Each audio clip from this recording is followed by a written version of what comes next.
Good question. I'm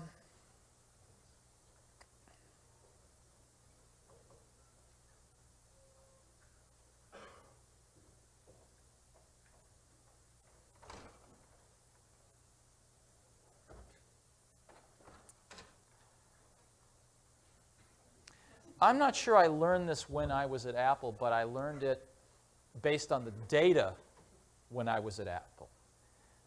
And that is, I now take a longer-term view on people. In other words, when I see something not being done right, my first reaction isn't to go fix it. It's to say, we're building a team here, and we're going to do great stuff for the next decade, not just the next year. And so what do I need to do to help so that the person that's screwing up learns versus how do I fix the problem? And that's painful sometimes. And I still have that first instinct to go fix the problem. But that's taking a longer-term view on people is probably the biggest thing that's changed. And then I don't know, that's, maybe the part that's biological. But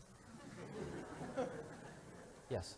To follow up on that question, I want to ask you about the management style and specifically how do you resolve conflict within your organization? What's our management style? How do we resolve conflict?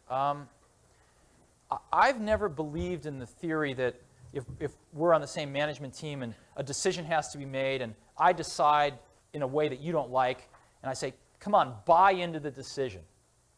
Buy into it. We're all on the same team. You don't agree, but buy into it. Let's go make it happen.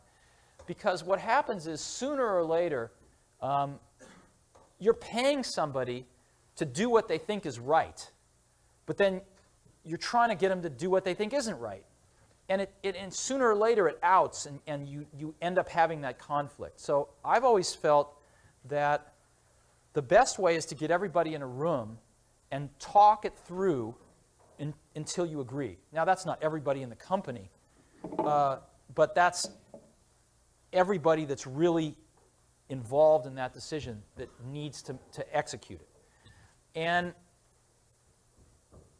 so that's how we try to run Next. The way we run Next is we have a team at the top we call the policy team. There's 8 people.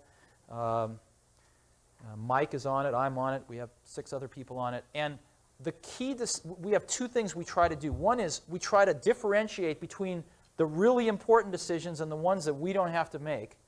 And the really important ones, we work on it till we all agree. Because we're paying people to tell us what to do. In other words, I don't view that we pay people to do things.